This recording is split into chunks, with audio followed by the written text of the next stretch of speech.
ഇപ്പോൾ നമ്മോടൊപ്പം ഉള്ളത് കോതമംഗലം രൂപതയിൽ നിന്നും പ്രിയപ്പെട്ട അരുണച്ചനാണ്. അച്ഛ സ്വാഗതം. അച്ഛന് എനിക്ക് തോന്നുന്നൊരു അഭിമാനിക്കാവുന്ന ഒരു നിമിഷം തന്നെയാണ്. അച്ഛൻ്റെ ഇനീഷ്യേറ്റീവിലാണ് കോതമംഗലം രൂപതയുടെ മീഡിയ സംരംഭമായിട്ടുള്ള കാർലോ ടി വി സ്റ്റാർട്ട് ചെയ്തത്. ഇനിയിപ്പോൾ കാർലോ ടി വി ഒരു വിശുദ്ധൻ്റെ പേരിലാണ് അറിയപ്പെടുന്നതെന്ന് വലിയൊരു അഭിമാന നിമിഷം തന്നെയാണ്.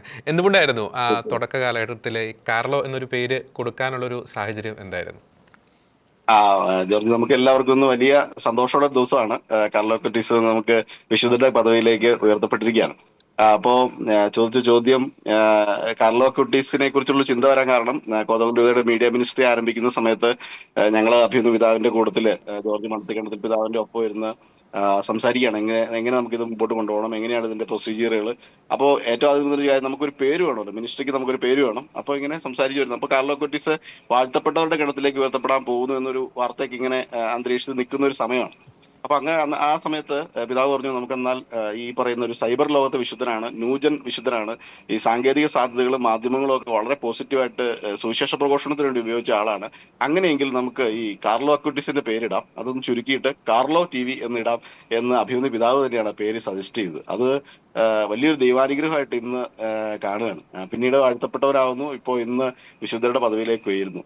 ഞാൻ ഓർക്കുമ്പോ ഈ ഒരു മാധ്യമ സ്ഥാപനം അല്ലെങ്കിൽ മാധ്യമ പ്രസ്ഥാനം നമ്മുടെ സഭയ്ക്ക് വേണ്ടിയിട്ടൊക്കെ നമ്മൾ ആരംഭിക്കുമ്പോൾ അതിൽ വലിയ പ്രതിസന്ധികളുണ്ട്. അത് കൃത്യമായിട്ടും ജോർജിക്ക് അതിലൊക്കെ അറിയാവുന്ന കാര്യമാണ്, നമുക്കറിയില്ല. അപ്പൊ അങ്ങനെ ഒരു സാഹചര്യത്തിൽ ഒരു മാധ്യമ സംവിധാനത്തിന് തുടക്കം കുറിക്കുമ്പോൾ ഈ വലിയ വിശുദ്ധന്റെ മധ്യസ്ഥത ഇന്ന് വരെ ഏതാണ്ട് ഒരു 4 വർഷത്തിനപ്പുറത്ത് കൃത്യമായി ഉണ്ട് എന്ന് ഞാൻ ഉറച്ചു വിശ്വസിക്കുകയാണ്.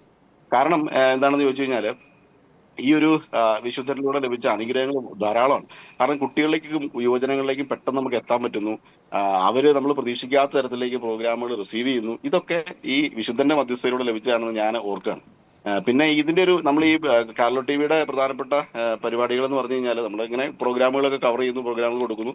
ഒപ്പം തന്നെ ഈ മീഡിയ അവയർനെസ്, മീഡിയ ക്ലാസ്സുകൾ കുട്ടികൾക്ക് കൊടുക്കുന്നുണ്ട്. അപ്പോൾ എല്ലാവരുടെയും കൈകളിൽ ഈ പറയുന്ന നവമാധ്യമ സാധ്യതകളെല്ലാം ഉണ്ട്. ഇൻസ്റ്റ മുതൽ ഫേസ്ബുക്കും വാട്സപ്പും തുടങ്ങി എല്ലാ സാധ്യതകളും ഉണ്ട്. അപ്പൊ അതിനെ എങ്ങനെ പോസിറ്റീവായിട്ട് ഉപയോഗിക്കാൻ നമ്മൾ ഉപദേശങ്ങൾ ഇങ്ങനെ പറഞ്ഞുകൊണ്ടിരിക്കുകയാണ്. അതിനിടയ്ക്ക് ഇങ്ങനെ ഒരാളെ നമുക്ക് മുമ്പിൽ വെച്ചതേ, ഇതുപോലെ ഒരാളുണ്ടായിരുന്നു, ഇതുപോലെ ഒരാൾ നമ്മുടെ മുമ്പിൽ ഒരു ഐക്കണായിട്ട് നിൽക്കുകയാണ് എന്ന് നമുക്ക് വളരെ ആത്മവിശ്വാസത്തോടുകൂടി പറയാൻ സാധിച്ചു. ഇനി നമുക്ക് വളരെ ആധികാരികമായിട്ട്, ഇത്തിരി കൂടി ആധികാരികമായിട്ട് പറയാൻ പറ്റും എന്നുള്ളത് നമുക്ക് എല്ലാവർക്കും, കാർലോ ടി വിക്ക് മാത്രമല്ല നമുക്ക് എല്ലാവർക്കും, ഈ ഒരു മാധ്യമ രംഗത്ത് ക്രൈസ്തവ സാക്ഷ്യത്തിന്റെ ഭാഗമായിട്ട് നിൽക്കുന്ന എല്ലാവർക്കും അഭിമാനത്തോടെ ആത്മവിശ്വാസത്തോടെ പറയാം എന്നുള്ളതാണ് എനിക്ക് ഈ സമയത്ത്, ഈ വിശുദ്ധോധ പ്രഖ്യാപനം കഴിഞ്ഞു നിൽക്കുന്ന സമയത്ത് പറയാനുള്ളത്. അപ്പോൾ തന്നെ വെച്ചാൽ നമുക്കറിയാം, നമ്മുടെ ന്യൂജൻ തലമുറയ്ക്ക് നമുക്ക് ഈ ഒരു കാലഘട്ടത്തിൽ ഉയർത്തി കാണിക്കാവുന്ന വലിയൊരു റോൾ മോഡല്, നമുക്ക് ഒരു പുതിയൊരു റോൾ മോഡലിനെ കിട്ടിയിരിക്കുന്നു അല്ലേ? തീർച്ചയായിട്ടും ഒരു റോൾ മോഡൽ നമുക്ക് കിട്ടിയിരിക്കുകയാണ്. ഇത് എങ്ങനെ ഉപയോഗിക്കാം, ഈ നമ്മൾ ഈ മാധ്യമ സാധ്യതകളെല്ലാം ഉപയോഗിക്കുമ്പോഴും നമ്മുടെ ബേസ് അടിസ്ഥാനം എവിടെയായിരിക്കണം എന്നുള്ളത് കാർലോ കുട്ടീസ് പഠിപ്പിക്കുകയാണ്. അതായത് ദിവ്യകാരുണ്യത്തിലായിരിക്കണം, സഭയിലായിരിക്കണം. അതാണ് ക്രൈസ്തവ കത്തോലിക്ക മാധ്യമ പ്രവർത്തനങ്ങളുടെ അടിസ്ഥാനം. അല്ലാതെ നമ്മൾ എന്തെങ്കിലും റീച്ച് കൂട്ടാനോ അല്ലെങ്കിൽ കോൺട്രവേഴ്സികൾ പറയാനോ അല്ലെങ്കിൽ എന്താണ് ഈ പറയുന്ന വിവാദങ്ങളുടെ പുറകെ പോകാനോ വേണ്ടിയിട്ടല്ല. നമ്മുടെ ലക്ഷ്യം വിശുദ്ധ കുർബാനയിൽ അധിഷ്ഠിതമാകണം, സഭയോട് ചേർന്നുള്ളതാകണം. ഇതാണ് നമ്മുടെ മാധ്യമ പ്രവർത്തനത്തിന്റെ ബേസ് എന്ന് കാർലോ കുട്ടീസ് നമ്മളെ പഠിപ്പിക്കുകയാണ്. അപ്പൊ ആ അർത്ഥത്തിൽ ജോർജ് പറഞ്ഞ വളരെ കൃത്യമാണ്. റോൾ മോഡൽ തന്നെയാണ് കാർലോ കുട്ടീസ് എന്നുള്ളത്. ഓക്കെ. അപ്പോൾ നമുക്കറിയാം മറ്റേ ഒരു വിശുദ്ധനും കൂടി ഉണ്ട്, നമുക്ക് വിശുദ്ധ പ്രസേത്തി തീർച്ചയായിട്ടും നമുക്കറിയാം ചാരിറ്റിയിലൂടെ വിശുദ്ധനായതാണ്. ആ വിശുദ്ധനെ കുറിച്ച് കൂടി നമുക്ക് വലിയൊരു അഭിമാനത്തിന്റെ നിമിഷം തന്നെയാണ്. നമ്മൾ ആ വിശുദ്ധനെ കുറിച്ച് ഒത്തിരി നമുക്ക് വലിയ അറിവൊന്നും ഉണ്ടായിരുന്നില്ല. ഈ കാർലോയുടെ കൂടത്തിൽ വന്നുകൊണ്ട് അദ്ദേഹത്തെ കൊണ്ട് നമുക്ക് പരിചയപ്പെടാൻ പറ്റുന്ന വലിയ കാര്യമാണ്.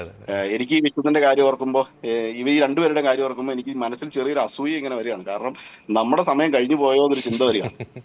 നമ്മുടെ സമയം, നമുക്കിപ്പോ ഇവരൊക്കെ വളരെ ലൈവായിട്ട് ആക്റ്റീവായിട്ട് ഇവരുടെ ചെറിയ പ്രായത്തിൽ ഇത്രയും കാര്യങ്ങളൊക്കെ ചെയ്തു, നമ്മുടെ സമയം കഴിഞ്ഞു പോയോ എന്നൊരു ചെറിയ പരിഭവം ഉള്ളിലുണ്ട്. ഒരു പോസിറ്റീവ് പരിഭവം എന്ന് വേണമെങ്കിൽ പറയാം.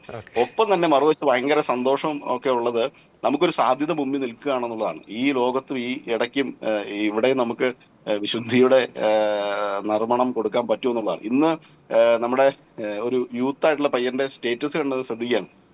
ഏത് മൂഡ്, വിശുദ്ധി മൂഡ് കൊടുത്തിരിക്കുകയാണ്. ഈ കാർലോ കുട്ടീസിന്റെ പടവും കൊടുത്തിട്ട് ഈ വിശുദ്ധ പ്രഖ്യാപനത്തിന്റെ കാര്യം സന്തോഷത്തോട് കൊടുത്തിട്ട് പുള്ളി കൊടുത്തിരിക്കുകയാണ്. ഏത് മൂഡ്, വിശുദ്ധി മൂഡ്.